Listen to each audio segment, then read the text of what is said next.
If you practice yoga asana as your sole practice, along with a moderate diet, you will attain spiritual liberation, or samadhi, in 1 year's time.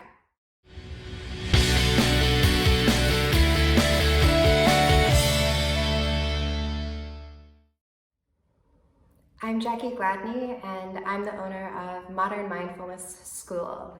I've seen many posts in online yoga groups, as well as articles in yoga publications, addressing our culture's obsession with asana or posture-focused practices. I've seen yoga community leaders even criticizing posture-based practices and saying that they're somehow missing the true purpose of yoga.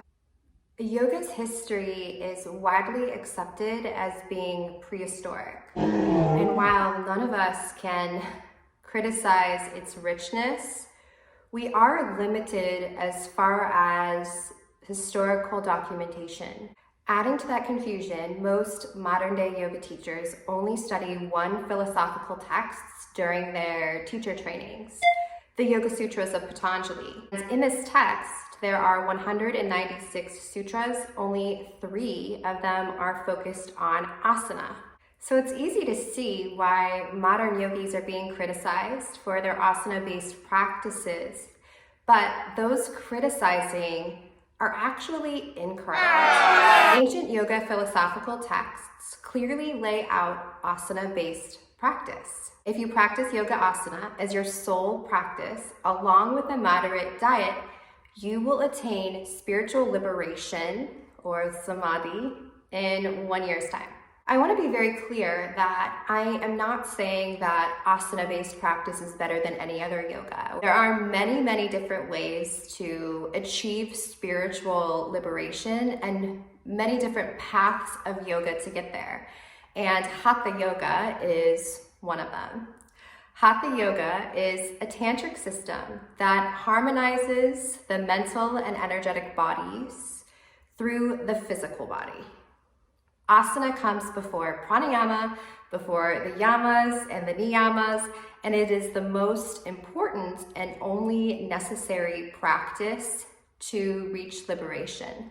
The Hatha Yoga Pradikapa was written in 1350 by Nath Yogi Swatmarama. Pradikapa means to illuminate, Ha means sun, and Tha means moon. Yoga means to join. The title suggests illumination on how to unite the sun and the moon. The unity of the body and of the mind leads to awakening of higher states of consciousness. And in order to get to this awakening, it all starts with balancing out the physical body. The book explains that illness, excess weight, overindulgences in food, sex, substances, as well as too much activity or too little activity leads to imbalances in our physical body. It goes on to describe in detail asana or yoga postures that should be practiced by the yogi every single day to bring their body into balance. In addition to the asana described, it recommends lifestyle habits, including people to hang around with or avoid and activities to avoid, as well as a diet plan, foods that are off limits and foods that are acceptable by the yogi.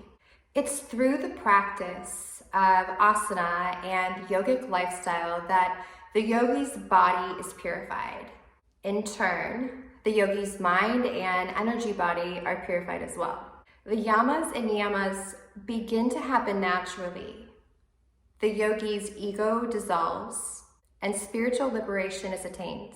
While the book does describe other practices, it's clear that they aren't necessary, and it even cautions against them if the body isn't purified yet. So why are modern yogis obsessed with asana or hatha yoga practices?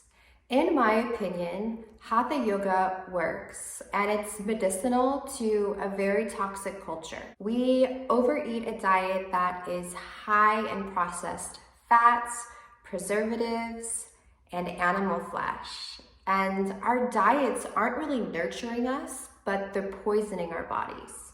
We are sick with diabetes, heart disease, high blood pressure, cancers, obesity, and more.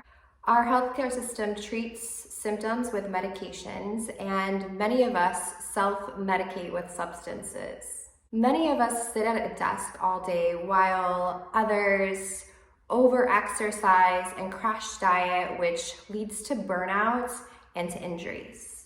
Our physical bodies are sick and out of balance. Hatha Yoga promises that any person, young or old, sick or healthy, will be successful with daily practice of Hatha Yoga.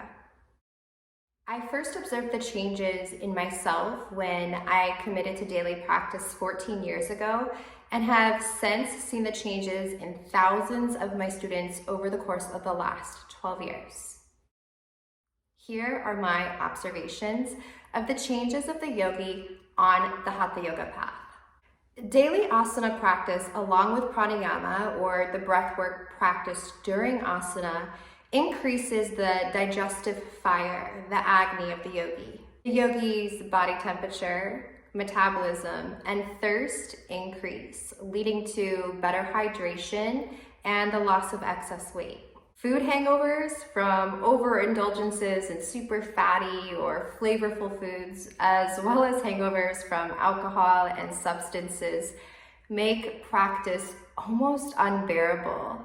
So these indulgences start to taper off and then disappear, if not almost disappear, in yogis who are committed to their daily asana practice.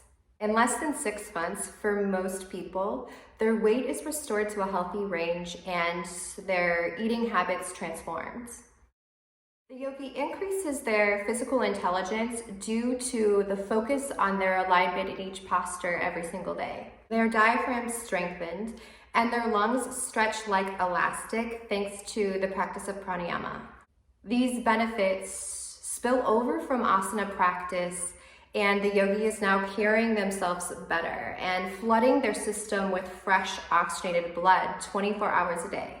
Improvements in digestion, cellular turnover, collagen production, sexual health, sleep, mental health, and more are observed. The yogi often regains vitality, and they appear years younger. Their concentration increases, and the yogi is now more efficient at school, at work, and at home. They are able to focus on tasks without letting the distractions pull them away. During asana practice, the yogi experiences challenges, discomfort, the fight or flight reaction, victories, defeat, all while in a safe environment on their mat. Sensations come and go, thoughts come and go, but the yogi learns to remain calm and stay focused on their breath.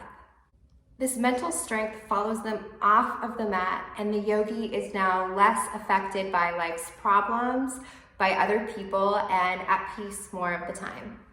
This allows the yogi to not react to what is happening to them, and instead to choose actions that serve them and others.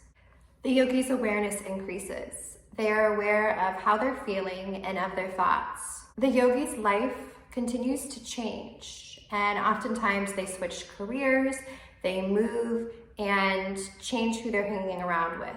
With each change, they become more reflective and lighter. They gain insight and conscious awareness each day. They are able to experience their own true nature and their connection to all beings everywhere. Chasing status or accumulation of belongings has fallen away, as the yogi observes that these ego-serving pursuits lead them away from happiness and truth.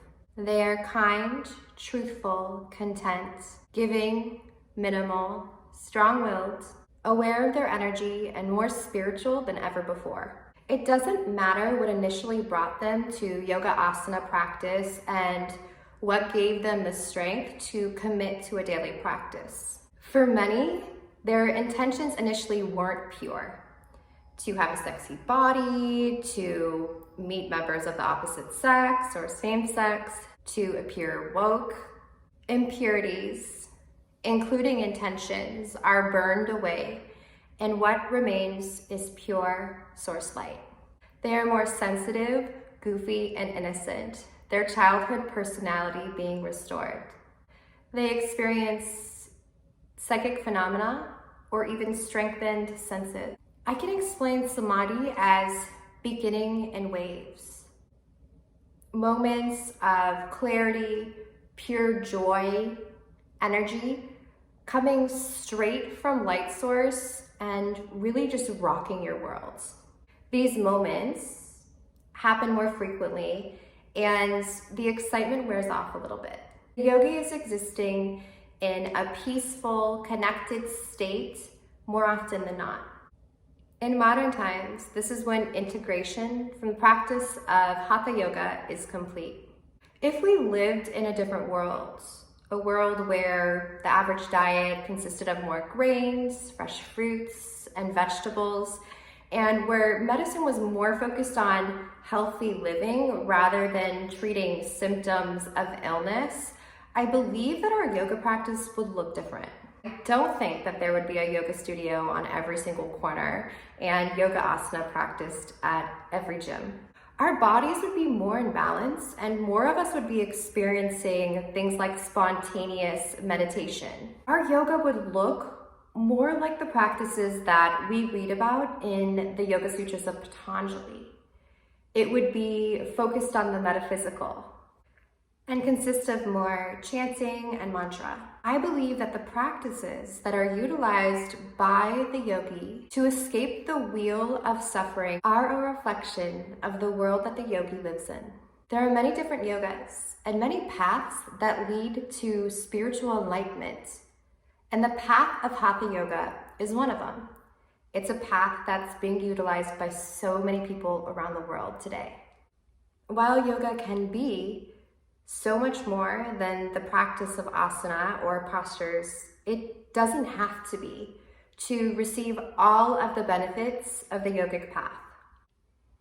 If you're a yoga teacher who wasn't exposed to the Hatha Yoga philosophy during your teacher training, or if you're a yogi who is looking to learn more about your practice, I'm leading a weekend-long Hatha Yoga certification.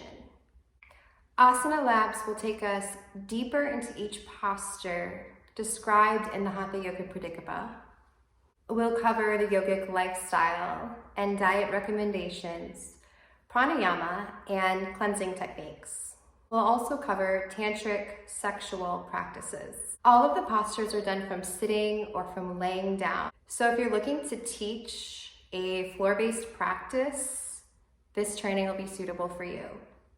If you're a yogi looking to get 200 hours certified or a teacher interested in continuing education like Hatha Yoga certification, Yoga Sculpt, Bar, or Yin Yoga certification, visit modernmindfulnessschool.com and subscribe to our newsletter so that you can get up-to-date information on all of our trainings happening.